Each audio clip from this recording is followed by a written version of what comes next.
ಅದು ಸಕ್ಸಸ್ ಆಯಿತು. ಮತ್ತೆ ನಮ್ಮ ಫ್ರೆಂಡ್ಗಳು ಬಂದಿದ್ದೀನಿ ಈಗ ಬೆಂಗಳೂರಿಗೆ. ಇಲ್ಲಿ ಹೆಂಗಾರ ಮಾಡಿ ಒಂದು 3-4 ಗಾಡಿ ಮಾಡಿ 3-4 ಡ್ರೈವರ್ ಗಾಡಿ ಮಾಡಿ ಇಲ್ಲೂ ಒಂದು ಸ್ವಲ್ಪ ಮಾಡೋ ವ್ಯವಹಾರ ಅಂತ ಕಷ್ಟಪಟ್ಟು ಮಾಡಬೇಕು. ಏನಿಲ್ಲ ಒಂದು 4-5 ಕಾಲು ಉಳ್ಕೊಂಡ್ರೆ ಸಾಕು. ವ್ಯವಹಾರ ಮಾಡ್ಕೊಂಡು ಆರಾಮಾಗಿ 4-5 ಜನ ಜೀವನ ಮಾಡಿಬಿಟ್ರೆ ಸಾಕು. ನಾನು ಅಂದ್ಕೊಂಡ್ರೆ ಮಾಡೇ ಮಾಡ್ತೀವಿ ಸರ್. ನಾನು ಯಾವುದೇ ಕಾರಣಕ್ಕೆ ಹಿಂಗೆ ಅಂತ ಹಿಂದೆ ಸರಿಯಾಗಿ ಮಾತೇ ಇಲ್ಲ. ಹಿಂಗೆ ಮಾಡ್ಬೇಕಿದೆ.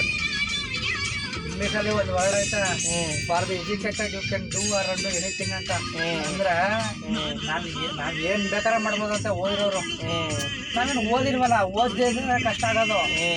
ಓದಿದ್ದೀವಿ, ಏನು ಬೇಕಾದ್ರೆ ಮಾಡ್ಬೋದು. ಏನು ಓದಿದ್ದೀರಾ? M.Com ಮಾಡಿದ್ದೀನಿ. ಹೌದಾ? ನನಗೆ ಅಷ್ಟೊಂದು ದಿನ ಹೇಳ್ತಿರೋದು. ಫೋರ್ಟಿಂಗ್ಲೇ ಡಿಗ್ರಿ ಮುಗಿದು M.Com ಕರೆಸ್ಪಾಂಡೆಂಟ್ ಮಾಡಿದೆ. ಆಮೇಲೆ ಇಲ್ಲಾದ್ರೆ ನಾವು ಇಷ್ಟೆಲ್ಲ ಹೊಡೆದಾಡೋಕ್ಕಾಗಲ್ಲ, ಇಷ್ಟೆಲ್ಲ ಫೈಟ್ ಮಾಡೋಕ್ಕಾಗಲ್ಲ ಲೈಫಲ್ಲಿ. ನಂದು ಅವಾಗಲಿಂದ ಹಂಗೆ. ನಂದು ಹೆಂಗೆ ಅಂದರೆ ಏನಾದರೂ ಮಾಡ್ಬೇಕಾದ್ರೆ ಬಿಸ್ನೆಸ್ ಮೈಂಡು. ಏನಾದ್ರು ಮಾಡ್ಬೇಕು. ಬರೀ ಗಾಡಿಗಳದ 2 ಗೂಡ್ಸ್ ಗಾಡಿ ಅವೆ. ಈಗ ಒಂದು ಕಾರ್ ತಗೊಂಡಿದ್ದೀನಿ. ನೆಕ್ಸ್ಟು ಫ್ಯೂಚರ್ ಕಾರ್ಗಳಿದೆ. ಒಂದು ಸ್ವಲ್ಪ ಮಾಡಿ ಬೆಂಗಳೂರಲ್ಲಿ ಕೆಲಸ ಮಾಡಿಸಿ ಕೊಟ್ಟು ವ್ಯವಹಾರ ಮಾಡಬೇಕು ಅಂತ ನನಗೆ ತುಂಬ ಆಸೆ ಇದೆ. ಕೆಲಸ ಏನು ಮಾಡಿಲ್ಲ. ನಾನು ಒಂದು 6 ತಿಂಗಳು ಹೋಗಿದೆ. ನನಗೆ ಒಂಥರ ಇರಿಟೇಷನ್ ಆಗೋಯ್ತು. ಹೆಂಗೆ ಆಗೋಯ್ತು ಅಂತಂದ್ರೆ, ಈ ಕೆಲಸನೇ ಬೇಡ ಕಣಪ್ಪ, ಕೆಲಸಕ್ಕೆ ಹೋಗೋದೇ ಬೇಡ, ಏನಾದ್ರು ಮಾಡಿ ಏನಾರು ಡೂ ಸಮಥಿಂಗ್ ಇನ್ ಲೈಫ್ ಏನಾರು ಮಾಡಬೇಕು ಅಂತ ಒಂದು ಅವಾಗಲೇ ಫುಲ್ಲು ನನಗೆ ಚರ್ಬಿಟ್ಟಾಯ್ತು. ಆವಾಗಲೇ ಏನಾರು ಮಾಡಬೇಕು ಅಂತ ಡಿಸೈಡ್ ಮಾಡಿದೆ. ಆವಾಗ ಫಸ್ಟ್ ನಾನು ಮಾಡಿದ್ದೆ ಬಾಳೆಕಾಯಿ ಮಂಡಿ ಮೈಸೂರಲ್ಲಿ. ಅದು ರೂಟ್ ಮಾಡಿ ಫುಲ್ಲು ಸಕ್ಸಸ್ ಆಗಿ ಎಲ್ಲ ಪರಿಚಯ ಆಗಿ ಮೈಸೂರು ನಮ್ಗೆ ಒಂಥರ ಹೆಂಗಾಗೋಯ್ತು ಅಂತಂದ್ರೆ, ನಮ್ಮ ಮನೆ ಕಟ್ಟಾಗೋಯ್ತು. ಎಲ್ಲ ಅಂಗಡಿಗಳೆಲ್ಲ ಮೈಸೂರು ಸಿಟಿ ಫುಲ್ ನಮ್ಗೆ ಪರಿಚಯ. ಆ ಥರ ನಮ್ಗೆ ಇದಾಗೋಯ್ತಾ. ಆವಾಗ ಅದನ್ನ ನಮ್ಮ ಹುಡುಗ ವಹಿಸ್ಕೊಂಡ. ನಾವು ವಹಿಸ್ಬಿಟ್ಟೆ. ನೋಡಪ್ಪ, ತಿಂಗಳಿಗೆ ಇಷ್ಟು ಕೊಡೋ, ವ್ಯವಹಾರ ಮಾಡೋ, ಟೋಟಲ್ ಎಲ್ಲ ನಿಮಗೆ ಜವಾಬ್ದಾರಿ ಅಂದ್ಬಿಟ್ಟು ನಾವು ಕೊಟ್ಬಿಟ್ಟೆ. ಇವಾಗ ಅವ್ನು ಮಾಡ್ಕೊಯ್ತಾನೆ. ಅವ್ನಿಗೇನು ಅವನದೊಂದು ಜೀವನ ಆಯಿತು, ನಮ್ದೊಂದು ಜೀವನ ಆಯಿತು. ಅದರಿಂದ ನೆಕ್ಸ್ಟ್ ನಮ್ದು ಇಲ್ಲೆಲ್ಲ ಮಾಡಿ ವ್ಯವಹಾರ ಮಾಡಿ ಇಲ್ಲೊಂದು ವ್ಯವಹಾರ ಮಾಡಿ ಬಿಟ್ಟ ಅಂತಂದ್ರೆ ನೆಕ್ಸ್ಟ್ ನಾವು ಆರಾಮಾಗಿ ಊರು ಇದ್ರೆ ನಮ್ಗೆ ಬರೋಕ್ಕೆ ದುಡ್ಡು ಬಚ್ಚಿರುತ್ತೆ. ಗಾಡಿಗಳೆಲ್ಲ ಓಡ್ತಾ ಇರ್ತವೆ, ಟೆನ್ಷನ್ ಇರಲ್ಲ.